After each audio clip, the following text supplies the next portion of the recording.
Bonjour à tous, bienvenue c'est Angie, on se retrouve pour la guidance de décembre, j'espère que vous allez bien. Alors comme d'habitude vous pouvez écouter votre signe solaire, l'ascendant, le lunaire pour confirmer et compléter les informations. Vous pouvez également écouter ceux de votre partenaire amoureux si ça vous parle. Et je vous remercie pour vos likes, vos messages, vos abonnements qui animent la chaîne. Je vous souhaite une très belle lecture et je vous dis à tout de suite. Bonjour les Gémeaux, bienvenue dans votre guidance. Je vais faire le tirage devant vous. On se retrouve tout de suite pour la lecture.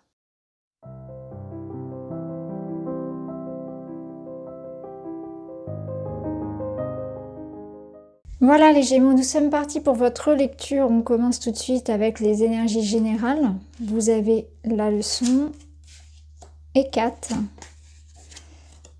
Le 4 d'épée et le 8 d'épée. Waouh! Beaucoup d'épée, beaucoup de mental, du besoin de repos ici. Parce que, bon, la carte est sortie à l'envers. Je lirai les nuances. Là, il y a une invitation à se poser. Poser le mental qui rumine. En fin d'année, stop. Stop, parce que là, on voit qu'il y a des peurs, il y a des enfermements qui sont encore là et qui vous maintiennent dans peut-être dans quelque chose de très lourd. Ici, avec le 8 d'épée, on ressent que vous ressassez beaucoup de choses. Vous avez cette sensation d'être coincé, de ne pas pouvoir réussir quelque chose, de ne pas pouvoir vous libérer. Mais en fait, ce qui vous retient, ce qui vous enferme, c'est vos croyances, c'est vos pensées récurrentes. C'est la façon dont vous vous voyez, dont vous vous percevez, la façon dont vous vous jugez et peut-être même les paroles que vous pouvez avoir envers vous-même. Là, ici, il y a une invitation à vraiment prendre ce temps de repos parce que ralentir et passer à autre chose. Le 4 d'épée, il vous invite vraiment à ça, à mettre les pensées comme ça récurrentes de côté, à vous aller dans la campagne, à dormir, à vous reposer. C'est une invitation à se mettre un petit peu comme ça en pause. D'ailleurs, I4 vous invite au changement. Elle vous dit, le changement est important, libérez-vous du passé. Donc il y a une situation qui vous touche encore et c'est une invitation à passer au-delà de ce qui a pu se passer. Il y a eu certainement une blessure ou une sensation de ne pas sortir de quelque chose. On s'en veut, on culpabilise, on est coincé sur une erreur, sur un échec, sur quelque chose qui n'a pas fonctionné ou sur une blessure et on n'arrive pas à aller au-delà. Et je pense que là, les invitations de cette fin d'année, ça va être plutôt d'avancer, de laisser derrière vous quelque chose qui n'a pas fonctionné, qui ne fonctionne plus, d'arrêter d'y penser, d'arrêter de chercher des solutions, avancer, laisser. Je pense qu'il y a une situation où on vous dit, il faut partir, il faut lâcher. Je ne serais pas étonnée d'avoir le 8 de coupe dans la suite des cartes, parce que là, vraiment, on sent qu'il faut laisser partir derrière soi quelque chose. Ici, on a la leçon. Et on vous dit qu'on apprend au travers des erreurs. Donc, je pense qu'il y a de la culpabilité à libérer. Surtout qu'E4 vous parle bien de changement et qu'il faut se libérer du passé. Donc, on se libère de quelque chose qu'on ressent comme un échec. Il y a de la culpabilité peut-être aussi à se mettre en pause. Alors, ça peut être suivant les situations, à se mettre en pause, à prendre soin de soi. Ou à prendre des décisions qui vont dans le sens de votre bien-être. Il y a une notion de sacrifice ici quand même, mais là vous êtes épuisé. Épuisé par une situation, il faut vraiment penser à soi. La leçon, elle vous dit qu'il ne faut pas avoir peur non plus d'entreprendre de nouvelles choses, parce qu'il y a une peur ici de l'échec, une peur du rejet qui vous emprisonne. Donc peut-être que vous avez peur effectivement de changement parce que vous avez peur de vous tromper, vous avez peur de l'échec, de perdre ce que vous avez construit, de perdre une forme de sécurité. Vous êtes dans une démarche ici de vouloir entreprendre les choses que si vous êtes certain que ça va réussir à la perfection. Or, la carte de la leçon, elle vous rappelle bien que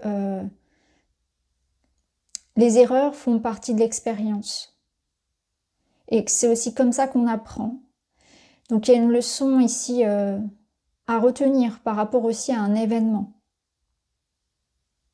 Je pense que vous avez peur de lâcher pour certains quelque chose. Vous vous êtes retenu ici sur quelque chose qui vous porte, une base, un socle, mais en même temps, on n'est pas satisfait ici.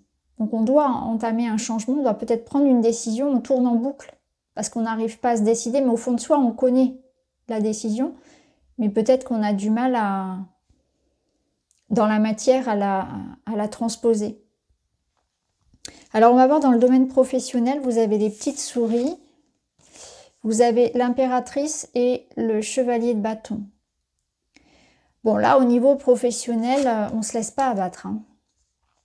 Au niveau professionnel, les petites souris nous parlent effectivement de stress, de petits tracas, de petites choses comme ça qui viennent un petit peu mettre des petits cailloux dans la chaussure, mais pas grand-chose comparé à un chevalier de bâton qui lui agit avec passion. On voit qu'il y a de la motivation, on avance avec l'impératrice, on crée, on donne vie à un projet, on se permet de s'épanouir, hein. Donc là, on voit clairement qu'au niveau professionnel et matériel, vous ne vous laissez pas influencer par... voilà, vous avez un moral de vainqueur, de quelqu'un qui a envie d'entreprendre. L'idée ici, ce serait de faire attention à être constant. Donc peut-être de veiller effectivement à avoir une endurance plutôt que d'avoir une rapidité qui s'estompe rapidement, parce qu'avec le chevalier de bâton, ça peut être quelque chose de passager. Là, il y a la notion de s'engager avec l'impératrice de manière sérieuse, hein. Engagez-vous si vous êtes sûr vraiment d'aller jusqu'au bout du projet. On attend de vous que vous allez jusqu'au bout. On attend de vous que vous soyez présent, que vous soyez constant dans l'énergie que vous donnez. Ne faites pas les choses à la légère, je dirais ça. Donc là, il y aura peut-être aussi une énergie de ne pas trop s'épuiser. Parce qu'on avait quand même ici des cartes qui nous parlaient d'épuisement, hein. Donc attention au risque de burn-out, au risque de vraiment de grosse fatigue, parce que vous êtes vraiment à fond dans quelque chose, mais il faut aussi penser au corps physique qui ne suit pas forcément. Alors, au niveau personnel, c'est très bon, c'est très très bon. Donc, clairement ici, on voit que vous vous libérez, hein. Vous allez vous permettre justement, ce mois de décembre, il va être important pour vous. Vous entrez dans votre année 2023 avec du coup une énergie renouvelée.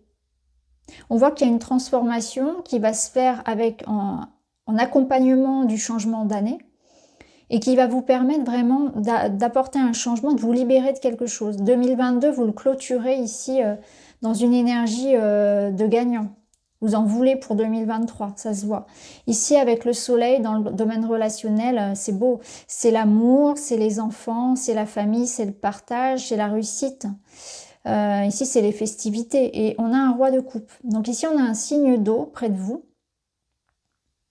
où ça peut vous représenter. Ça peut être une énergie, je dirais, de générosité. Le roi de coupe, c'est quelqu'un près de vous, soit d'un signe d'eau, soit quelqu'un qui vous donne de l'amour avec du partage, ou c'est l'énergie tout simplement. C'est l'énergie d'amour, de partage. Bon, c'est les fêtes de fin d'année, hein, clairement.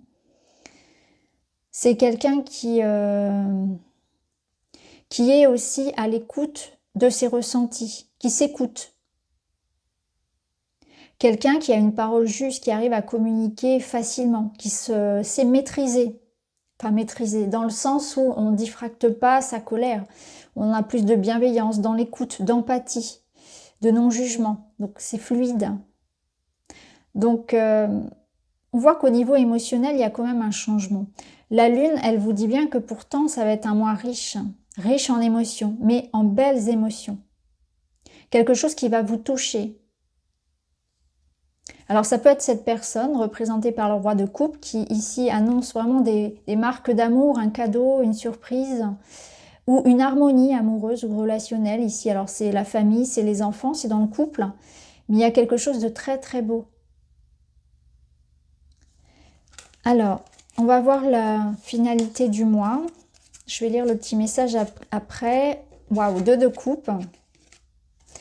7 de cristal, ouais. Ici, on se libère de tout ce qui peut être illusion, tout ce qui peut être faux. Il y a l'idée de comprendre une situation. Je pense que là, vous vous êtes fait beaucoup de soucis ou beaucoup d'illusions sur quelque chose et il y a une notion de vérité, d'authenticité. Donc là, on voit que si vous avez eu des doutes sur votre partenaire, si vous avez eu des doutes sur quelqu'un, si vous-même vous avez peut-être eu parfois des comportements un petit peu tendancieux, Ici, on vous dit bien qu'il y a une notion d'authenticité avec ce 2 de coupe. On a une forme d'évidence, de vérité qui est faite par rapport à quelqu'un, qui est faite sur un lien.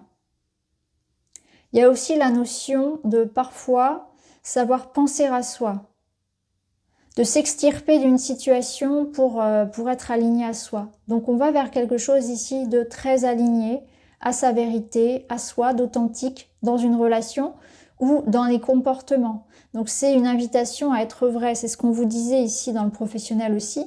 Soyez toujours en accord avec vous-même, avec vos valeurs, mais aussi respectez les autres. Si quelque chose ne vous plaît pas, que ce soit une relation, soyez franc, quittez, éloignez-vous de cette personne, mais ne restez pas dans quelque chose qui ne soyez pas faux vous-même, ne portez pas de masque. C'est cette invitation-là à être vrai, vous aussi. Vous attendez des autres une forme de sincérité, à vous de l'être également. Et c'est une sincérité que vous devez envers vous-même et les autres. Donc là, les 2 coupes sont pleines. Donc il y a de l'amour, c'est ce qu'on avait vu dans le domaine relationnel. Il y a de l'amour, il y a de la sincérité. Il y a l'idée de faire le vrai sur les sentiments, de faire le vrai sur une relation. Peut-être aussi que c'est un mois où vous faites du tri dans votre entourage, ou qu'on est sur quelque chose qui est en lien avec un renouveau affectif. Alors ici, pour le petit message, vous avez clé des réussites. Tu possèdes déjà toutes les clés, la porte face à toi est ouverte. Franchir ce passage ne dépend que de toi. Ben, c'est ça. Là, il y a quelque chose qui vient à vous pour vous offrir une nouvelle opportunité. Les clés sont en vous, c'est ce qu'on vous disait ici, et ce qui t'empêche aujourd'hui de franchir le passage vers la réussite, c'est toi-même, voilà, c'est ça.